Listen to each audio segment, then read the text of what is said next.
Hello everyone, my name is Meera Adav and today I'm going to tell you about insurgency in Northeast India. Yes, it is a kind of very flammable topic, I would say, because if you keep yourself connected with the news, then you must be very well aware about the social unrest or the communal clashes that is happening in Manipur. It is between the Kukizo tribe and Meitei community, and they are getting involved in communal clashes because of the demand that Meitei community is having, that they also wanted to have that backward class status, so that they can have access to so many perks and benefits that actually Kukizo community have.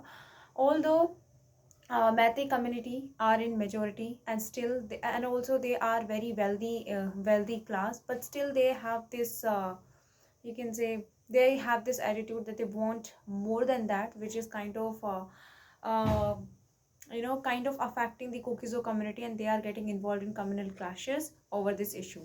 So you now and also along with that, you must be very well aware about the fact that India has been involved in insurgency, which has actually prepared India for combat readiness, and also has enhanced India's interoperability somehow. So it is kind of a very, if we look at it like in positive sense, then it is good for India as well, because it kind of provide extra training for interoperability and combat readiness, in our because we are dealing things within our country in order to combat these insurgencies that is happening in the northeastern part of India. So with this brief introduction, let's just jump onto the video. Our today's topic is going to be insurgency in Northeast India. So without wasting any more time, let's just get into it.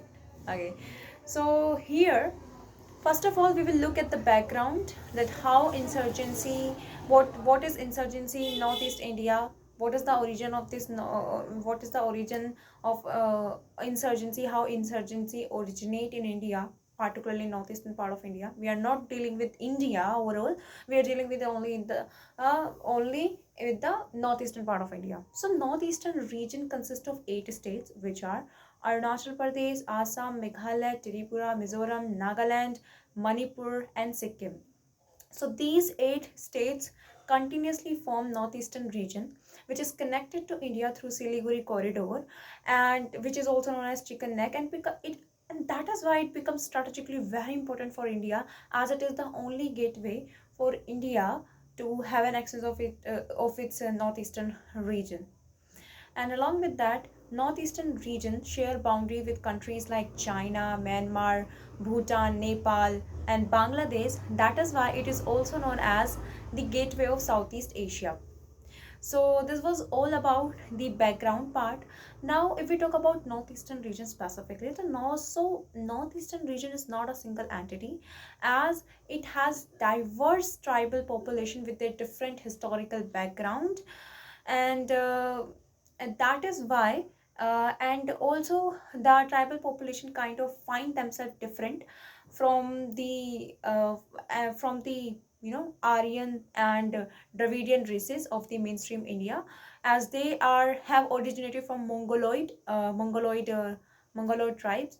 So that is why they kind of find themselves different. But despite this region used to have unity. So this actually serve as the best example of unity despite having diversity in India.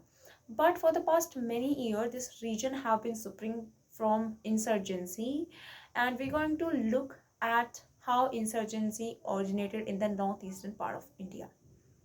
So talking about origin, so before independence, Britishers adopted a policy of non-interference in the northeastern part of India, and mostly use it as an exploitation area for raw material for export purposes.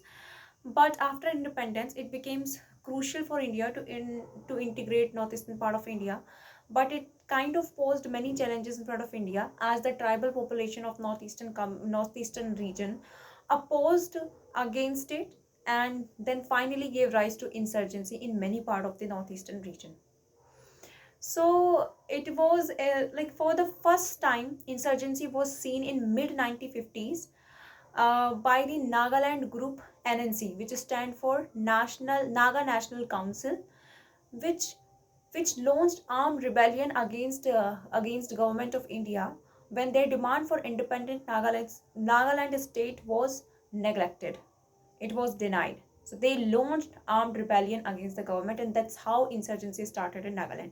Therefore, in order to counter this, Indian Army launched uh, counter-insurgency operation in 1956 and declared Nagaland as a disturbed area, which further caused more tribal groups to launch armed rebellion against government of India, and it gave rise to many more such insurgency in the region. That is why Nagaland insurgency is also known as the mother of all insurgencies. Now, if we talk about like how other states get involved into insurgencies, I've already told you about that. Nagaland is considered to be the mother of all insurgencies. So states like, if we talk about Manipur and Tripura, so these used to be princely state before independence. So after independence, although Tripura integrated to India peacefully, but later on, if we talk about Tripura specifically, so it is resides by 60% indigenous people population, and 40% Bengali population, which is wealthy and educated in comparison to the indigenous people. So it has, after independence, it has created a feeling of alienation among the indigenous people, as they are deprived of many basics rights, like they are not well educated, they are not wealthy in comparison to the Bengali population. So that it kind of created feeling of deprivation and alienation among the indigenous people of that area. So therefore they resorted to insurgency in order to restore their basic rights and their tribal cultural identity. And now talking about Manipur, so Manipur you also used to be a princely state, and it also got integrated into India's territory. But later on, what tribal people of Manipur believes that they were integrated deceptively into Indian territory. That is why they launched insurgency after the insurgency of Nagaland and all that. Along with that, Mizoram also launched insurgency against the Assam administration. So let me tell you, states like if we talk about states like Nagaland, Mizoram, and Tripura specifically. So states like Nagaland, I've told you about Nagaland, Mizoram, and what do you say? I guess no, Nagaland, Mizoram, and Assam. So these used to be the same part of a territory before independence, but later on, after independence, it got integrated. It's actually got divided. Like Assam became different state, leaving Tiripura and what do you say, Nagaland behind. So that's how they parted their ways and become separate states. But it actually was very difficult for India to integrate all these states, if we talk about like Tripura and Manipur specifically. So, and that's how insurgency came into force into India. And I've told you about the origin of insurgency, and now we will look at some of the reasons that how insurgency came into India, and what could be the possible reason behind these insurgencies in India. So I'm going to discuss about like 5 reasons that are significantly contributing towards insurgency in India, and they will keep on doing that if we will counter those problems that exist in our society, then definitely insurgency can be stopped.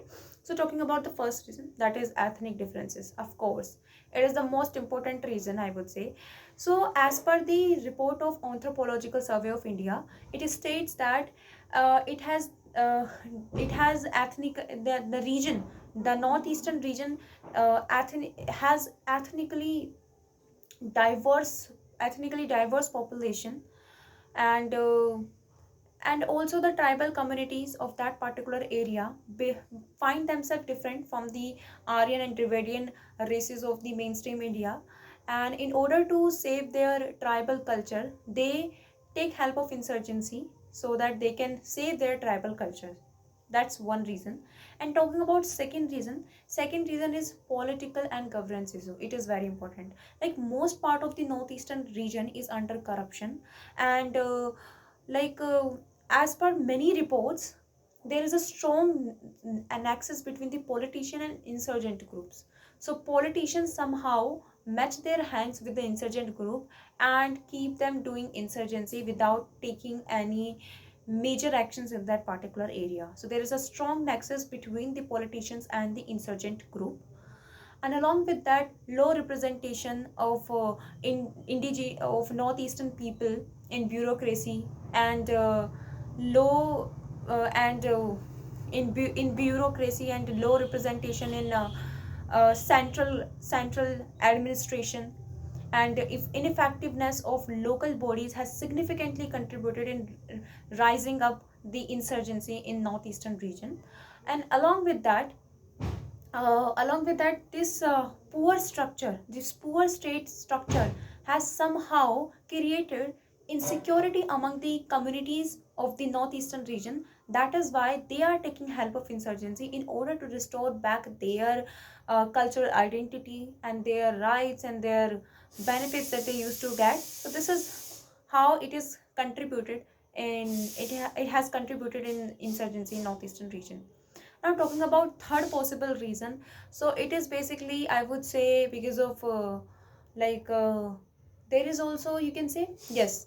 So over the past many years, we have seen influx of illegal immigration and influx of illegal immigrants and refugees from Bangladesh, which has actually increased the population in the northeastern region. And those illegal immigrants rely on the resources of the local people, thereby depleting resources for the local people itself.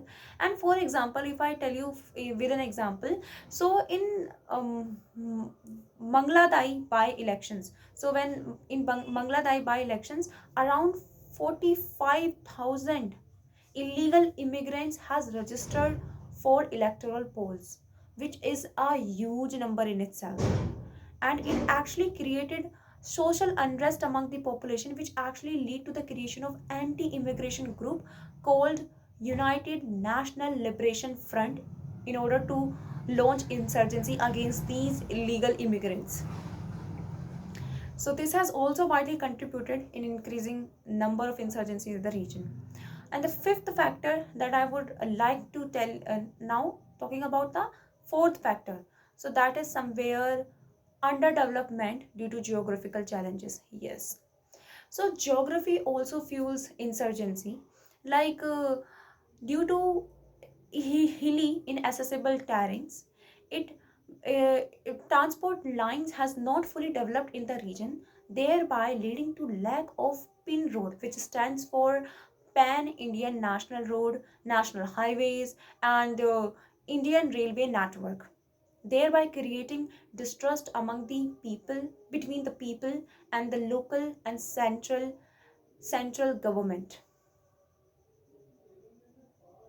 which has supported and helped insurgent movement in the northeastern region. And along with that, if I talk about like these densely forested region, so this densely forested region and extreme weather condition has also kind of provide a way to hide from the security forces to the insurgent group. For example, if we talk about Assam based Ulfa insurgent group, so it actually it has been taking leverage of thickly forested region and low connectivity of Bhutan, Arunachal Pradesh, and Assam for its for hiding from the security forces for so many years. So that is also the problem, like these thickly dense forest, thickly forested region and low connectivity has significantly contributed in their hide in their hoodwinking, and they have been running away from the government's hand. And along with that, if I talk about like it really takes so many years, like I would say it takes years for a government to detect any single insurgent group if that insurgent group has been placed itself for the first time. It takes years for the government to detect its insurgent group. And also the insurgent groups you make use of guerrilla warfare and hit and run tactics, which kinds of create challenges for security forces to track them down. And if I talk about specifically uh,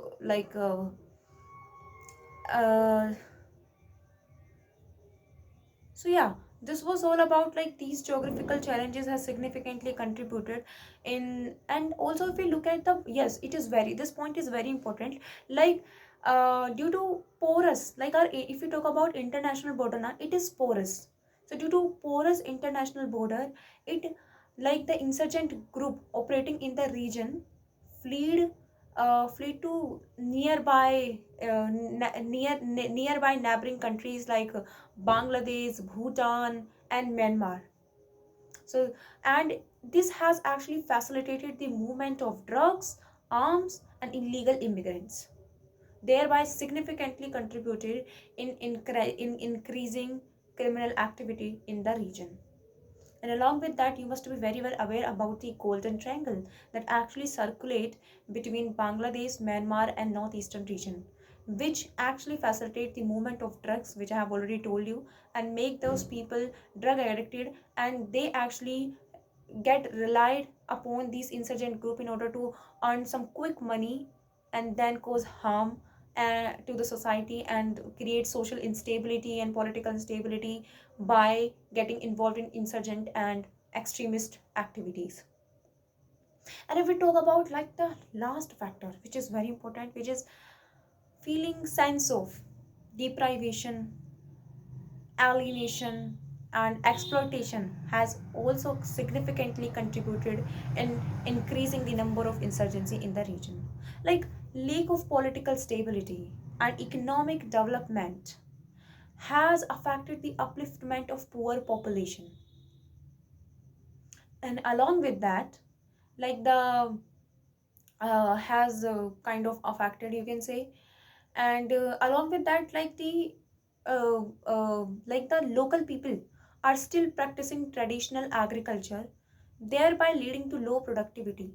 And the indigenous, and if we talk about the ratio of indigenous people in industrial and service sector, it is quite low, thereby leading to unemployment and poverty, which has actually made these people realize about the fact that there is which has actually created this sense of deprivation and relation and exploitation among the people.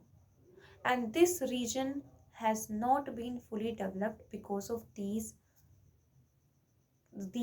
things: poor infrastructure, lack of connectivity, lack of transport connectivity, lack of opportunities for the indigenous people, and lack of education, lack of awareness has significantly contributed. Now the youth of this northeastern region get attracted towards insurgent and extremistic activities in order to earn money, as they are poor, as they do not have any access to education or money, something like that. Along with that, this region is dependent upon central fund, as it is lacking in resources, so it directly depend on central government for funds. So this was the reason that I have actually, these were the reason which I've already told you about insurgencies in northeastern region. And there is last one reason which I actually believe is external. Yes, don't you think these countries like China, Bangladesh, and not talking about like Bangladesh used to be East Pakistan earlier, before 1971. So it has also significantly contributed in rising up these insurgent group in the northeastern region. How? Let me tell you. So it was during like in mid 1950, in my 1950s and early 1960s, East Pakistan actually supported armed insurgents through weapons and trainings. Later, China also plunged into this social engineering and has significantly supported, substantially supported these kind of insurgent group through weapons and trainings. And neither China fully support these insurgent group, and neither China pull itself out of this insurgent activities by backing them up or like that. So neither China accept the fact that it is behind these insurgency, nor it pull itself from these insurgent activities. So, and you know what? Why China is doing that? What is kind of benefit China is going to get out of it? So China is actually using these insurgent group as a bargaining chip with India, so that China can take leverage of these insurgency activities in order to create unrest in the northeastern region, thereby annexing more territory of India into it. Like, you are very well aware about the fact that China does not consider Arunachal Pradesh as a part of India. So somewhere it is their strategy.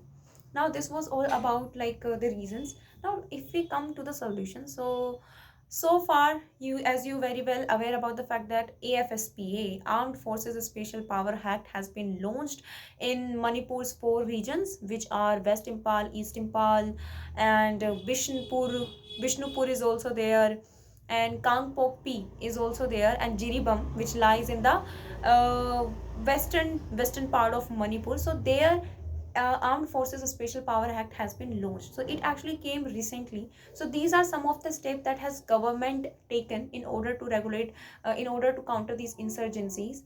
And if I talk about like if in or like if we talk about China specifically, now countries like Myanmar, Bangladesh, Nepal, Bhutan. So these countries are kind of under China's control. Like if we talk about Myanmar specifically, so there China is ruling indirectly, as there is a military rule in Myanmar, pro, and that though that military rule is also pro Chinese rule. So we can say that China is ruling in Myanmar indirectly. And along with that, if we talk about countries like Bangladesh and Bhutan, so these are also influenced by China. So we are kind of getting surrounded by Chinese allies. So it becomes very important for India to improve its infrastructure along the LAC, along the border. And India also needs to improve its intelligence network so that India can easily detect any insurgent group as quickly it stabilizes itself in the northeastern part of India.